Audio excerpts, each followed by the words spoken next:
This is Diplomatic Passport on Zim Papers Television Network. My name is Robin Kundiwa. Here we explore the goings-on in our world, the Southern African region, and of course Zimbabwe, in a world hugely impacted by the COVID-19 pandemic. Today we start with a look at the statistics in our nation, which have started to rise yet again, unfortunately. Now, Zimbabwe now has 530 confirmed cases, including 123 recoveries and 6 deaths. 5 cases tested positive for COVID-19 yesterday. These are all returnees from South Africa, and they have all been isolated. To date, the cumulative number of people tested stands at 65,432, with Harare still being the epicenter of the pandemic in the country. It has 126 cases. Now, this week has come with a significant number of recoveries after 60 people, no less, were cleared of COVID-19 yesterday. 32 of those are from Harare. Mashonaland Central has 11, Matabeleland South has 11, and 1 is from the Midlands province. Now, in neighboring South Africa, the number of confirmed coronavirus cases breached the 100,000 mark on Monday after 4,288 new cases were reported in a space of 24 hours. And in fact, that number has even now breached 5,000, and this is the largest number of positive readings in 24 hours that they have gotten. Now, South Africa is the worst hit country on the continent with 101,590 cases and 1,991 deaths, having tested 1.4 million people since the virus was first detected in that country nearly 3 months ago. Now, at least 53,000 people have recovered from COVID-19 in the country, which translates to a recovery rate of 52.6%. Now, we, of course, will need to keep monitoring what happens in South Africa, because when South Africa sneezes, we catch cold. A lot of our numbers that are coming and testing positive are actually returnees from South Africa. I need to tell you that next week we'll be looking at the goings-on in South Africa a lot deeper, because there's a lot that happens in that country that translates to those returnees coming actually to Zimbabwe. We've got issues, for example, around Zimbabweans must fall, which is something you were talking about a lot and you wanted us to interrogate, and we're going to be talking to the powers that be in South Africa next week and asking them what they're doing, and asking even the extremists, the radicals, why they're calling on that hashtag to be proliferated and to be pushed. We're also going to be looking at the issues around security guards. A lot of security guards, and most of whom come from Zimbabwe, are now being killed in South Africa, and they're actually expressing their fear and saying, you know what, every day we leave for work, we are in constant fear, and we always ask ourselves, this could be my last day, will I come back home alive to see my family? Of course, that's something that we've got in store for you next week. And also, on the brighter side, also still in South Africa and indeed the United Kingdom, we're going to be looking at what young Zimbabweans in the diaspora are doing, positive strides that they are making, positive strides that they're taking. There's a lot to celebrate, and we shall be giving you that international dose, of course, for the whole of next week, or indeed for most of next week. But back in the studio today, I am joined by Ras Caleb, who is an award-winning Zim dancehall artist. Now, he's popularly known for songs that include Toke Mkhosi and Zviratidzo Zvenguva, which of course is a very big hit at the moment, but it was his song Toke Mkhosi which proved to be a runaway success and introduced him into the world, making him a household name and a force to be reckoned with in the Zim dancehall circles. Now, Ras Caleb can easily be listed amongst the pioneers of Zim dancehall, which of course has now become, as we said, a household name. Ras Caleb, thank you for coming to Diplomatic Passport, and welcome. Thank you for having me. Oh yeah. Now, Toke Mkhosi, that was the song that, you know, introduced you. I mean, you landed on a great high. Yeah. Tell me a bit about that song and what inspired you to come up with that song. You know, like I've always been an artist, and by the time when I came up with the song, I was already an artist who was recording at these upcoming studios as an upcoming artist as well. Even Chief Sport was a smaller studio at that, but they were starting to grow their name in the ghettos. So that song, when it came about, I had the dream, I wanted to make it. And then there was like all these reports of what's happening in Tokomkosi, and me myself, I studied around that area. I studied at Berejena High, so I'm quite familiar with that area, and I come from Mashingo as well. So I'm like looking at the headlines, checking the news, and I remember one day I was in a shop, and then they were collecting clothes for Tokomkosi, and then I just thought to myself, for our genre as Zim dancehall or Zim reggae, it is natural for us to sing about the things that are happening, Killer T had that song Makaro Vaganas, which was also almost a report of what had just recently happened. It was also in the news. So for me, Tokomkosi just, it just came about. There was a rhythm which Chill Spot was recording, which was called Pure Niceness. So when they invited me to come and do a song on there, like those words, they just started to come up in the mind. By the time I got to the studio, it was magic. It was absolute magic. And in fact, for those who may not have come, of course, only if you were really, really lying in a mortuary somewhere, you would not know that song. But everybody knows that song. But perhaps just to jog our memories and go down memory lane a bit, perhaps we can give you a snippet of that song.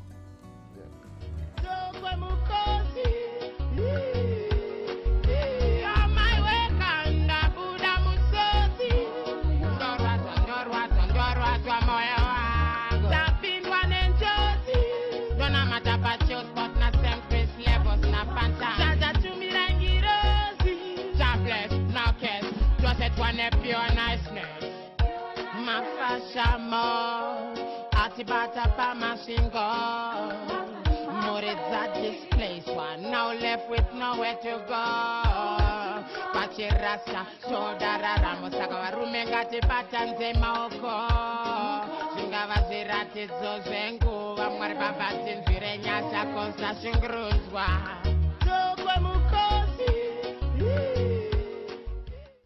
Wow, I can feel goosebumps with that song, and it takes me to a different place. I think it takes you to a different place. That looks like a different person we're seeing there.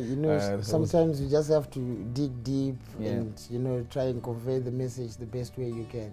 And we had a crisis at that time as a nation in that area. There was a lot of flooding and that sort of thing.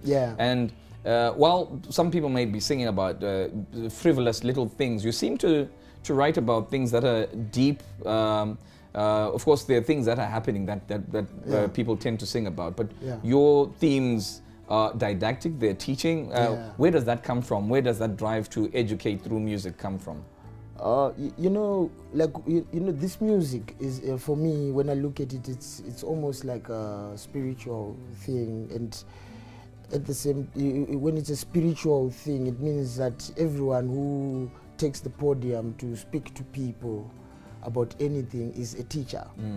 So what would you rather teach the people? Every artist is at a position to teach anything. But now, how you use your platform, because you can teach violence, you can teach drugs, but then is that how I would want to be remembered? So for me, naturally, as a person who grew up listening to reggae music and dancehall music, the message in dancehall music has always been about the people, for the people. So for me now, I believe reggae music is a language. When we all speak reggae, worldwide, we start to understand each other because the cause is the same. Equal rights, justice, everywhere in the world. We are always crying for those, feed the poor, clothe the naked, all those kind of things. We have to always be considerate with our environment and make sure we are passing a positive message out there. Because sometimes you can do things for fame and say, no, I'm just going to do drug lyrics because everybody likes the streets and it's happening like this. But then when you start to realize how it affects the listener, because some of the people, they actually copy what they hear from music and form their lifestyle from that. You know what I'm saying? I remember when I was in South Africa some years back, I used to play with some friends of mine. They listened to Tupac a lot, and they believed in that gangster life. The whole gun culture. Yeah, gun culture, to such an extent, like it's almost a religion. So I don't just take us ourselves as we are like Zim Danzo artists, or it's these youngsters on the microphone. No, because when we are singing out there, there's like 20,000 people there, there's like 500 people there, there's like 1,000 people that are listening. So what is the difference between a musician and a preacher in church? You know, what is the difference actually between an apostle and an artist from Zim Danzo? It's just in the eye, but the power from the words is getting into the ears, and you never know the outcome. So I always try to make the message positive, because we have to be responsible with our lyrics. They are the ones that shape our community at the end of the day. Perfect, perfect. And speaking of which, when we talk about you're Ras Caleb, the rascal dread, but you're not a rascal. You see, you're actually an intellectual, and that's another thing where people look at Zim Danzo and think it's somebody who's uneducated, somebody who's just sitting at the corner of the street. But you're a different story. You're an academic in your own life, and you're big on reading, on learning, and also on teaching. Tell us about that side of Ras Caleb that people may not know of you being that academic lover. Well, I was fortunate enough to be a Zimbabwean who grew up in a time where education was very important. Like I grew up from my mother's side of the family, and everyone, you know, like if you go into my grandmother's house, it's just graduation pictures all around for everyone. You know, from the elders to the Wazukurus. So for me, it was an inspiration. I had a dream to become an artist, but I never really knew I wanted to do it professionally. I just knew, you know, if there's a talent show, I want to be there on stage. But then background wise, I wasn't able to like say I'm gonna be a musician. So going to school was natural. You know, like when you finish your A levels, you're like, no, I gotta go to college now. And then I got to college, studied media and journalism. When I finished media and journalism now, I interned for an advertising agency for about a year, and was a copywriter there. Then I decided to come back to Zimbabwe. When I came back to Zimbabwe, there was like Winky D and the whole thing. And I was like, because, you know, like of the hairstyle, I've always been like a Rasta by nature, you know. So when I look into like the newsroom there, I did go around trying to find a job, and I'm looking in the newsrooms and I don't see anyone like me. No chance, not with this hairstyle. I'm like, I don't think I belong here. So I started to pursue more of the music rather, but I never lost the journalism side of myself, because sometimes I work with Chill Sports, doing for them the articles for social media and stuff, to just promote other artists and stuff like that. And I still have a dream to get into radio. I mean, in the future there. Yeah, maybe you can listen to DJ Rascal. You can, DJ Rascal. That's so I don't know. Music for me, it's not a choice, but a calling, because whenever I'm doing, I worked as a manager before for House of Cartridges, and I worked for creature.co.za, and for me, still, it's music. You know, music. You found yourself always coming back to music. It's something that just took over my life, you know, and in music there, God just finds a way to make it comfortable and it's very difficult to pursue music. For me, it was difficult, but you always see like that push, you know. Like I remember the other time when I had nowhere to stay, you know, we were staying with Rocky, and then Rocky was evicted by that time, and when he was evicted, the place where you could rush to was a single room where you could fit in with some guys, and I was the guy from Mashingo. I couldn't fit in there because it was a small room. He had a family at the same time. So I ended up just wandering in the streets every night, you know. And I remember I used to go to Jongwe Corner there, spend the night. It was the only place I knew that was open 24 hours. So chill there the whole night. About 5, 6 o'clock, I'll start to make my way back to Waterfalls to go and catch up with the guys at the studio. Yeah. You know. So for me, music has always been like a calling, because I could have given up. I could have just thrown the towel and went back to Masvingo. But the moment I just packed my bags and I just closed the zip, then somebody would come up with an idea like, oh, I got an opportunity for you to appear on a program, this YGT, let's go, let's do this. And then you're held back again. Yeah, and then I that hope. For me, music, in terms of music, there's always hope, because it's not my purpose, but God's purpose. And it seems, as you're saying, it hasn't been easy at all. But now that you've broken through and things are working, looking back, what would you tell younger artists who probably are also on the verge of throwing the towel, from your experiences, because those are very harrowing and very painful and troubling experiences. You know, you gotta do what you have to. At the end of the day, you gotta do what makes sense. You know, some people want to be musicians, but they're not willing to do what it takes to become artists. You know, for you to record, sometimes you need studio time, but you can't go begging for studio time. People don't understand music that way. Like every time you want to go and record, you have to put out your hand there and say, I want some money so that I can get into studio. So for myself, I had to find a job, you know. And I remember by that time I'd met a guy named Joe Mafema. So he told me, no, there was openings at ZBC, and I joined ZBC, and I worked there for 2 years. That gave me another power again to invest into my own music. So if you want to be an artist, you gotta be prepared to be the first promoter of your own self. You have to be a self-starter. No one has to drive you like you gotta go to studio. You gotta just go to studio by yourself. You gotta be, so there's because that discipline everyone as well. else, there's discipline there as you well. gotta be disciplined. You know what I'm saying? A lot of artists, that is discipline in terms of like respecting the craft. You know what I'm saying? It's like going to work. You gotta be there by 8.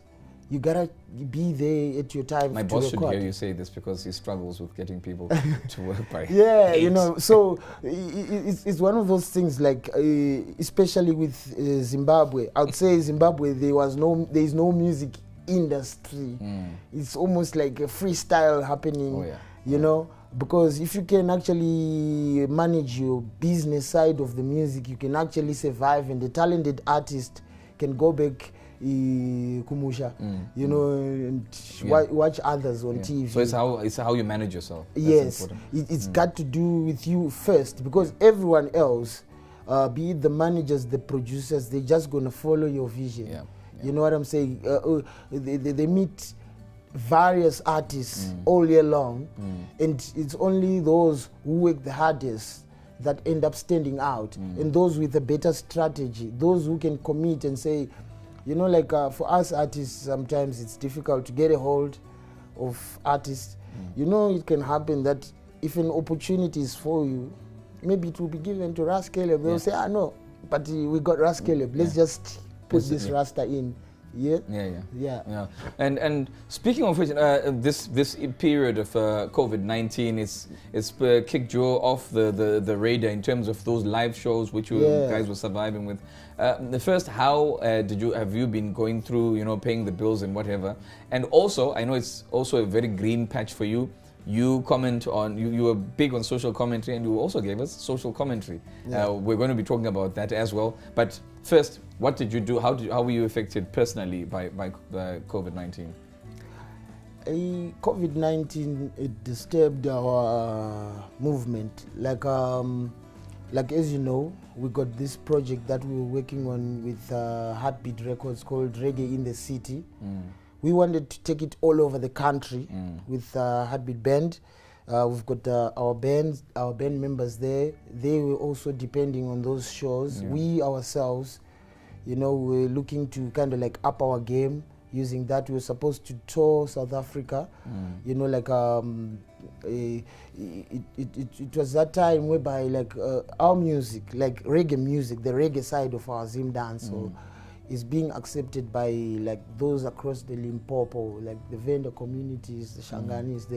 They love it. They listen to it on radio, and so we're going to tour that area and introduce ourselves to a new market. You know what I'm saying? So all those delays kind of like have set us back. And like financially, everyone is just having a bit of a problem, because our sources of income for the most part was the live shows. You know what I'm saying? So we just try to figure out how we can overcome, because we know what doesn't make you, what doesn't kill you can only make you stronger. But it did make you stronger, because you actually then came up with one of the hottest happening songs, and I was listening to this on Sunday, and it seems to speak to you differently each time you listen to it, and you're like, oh, I hadn't noticed this. And even the flip Zviratidzo. And I, for those who haven't come across that, let's play you a snippet of that, and we'll talk about that song that teaches, that speaks to COVID-19 and the signs of the times.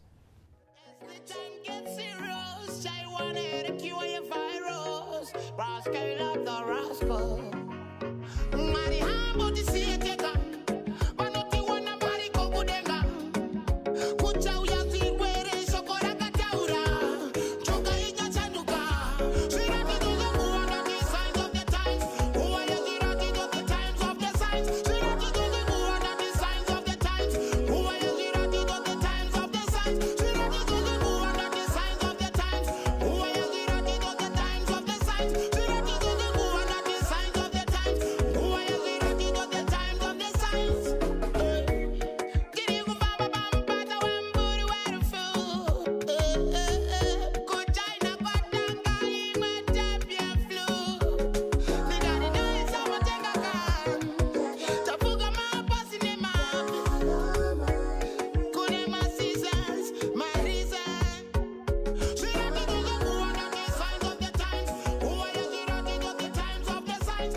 There, whenever there's a crisis, Ras Caleb has got something to say, and does it in an absolutely fabulous, exquisite way. Tell us about crafting this song, Zviratidzo zvenguva, Signs of the Times, Times of the Signs. What inspired you? Because there's something a bit deep about, especially that line. It's like almost like I'm saying and I'm asking. I want to know, if these are the signs of the times, or these are the times of the signs. You know what I'm saying? Basically, like the question is, like when you read the Bible, there's a lot of talk about the end times, especially in Revelations and like books like Daniel. And the Bible also talks about like blessed are those who can see the signs, like vakatokomborerwa vanokwanisa kuona zviratidzo izvozvi zvenguva. So it's like I'm just trying to pose a question out there to the people.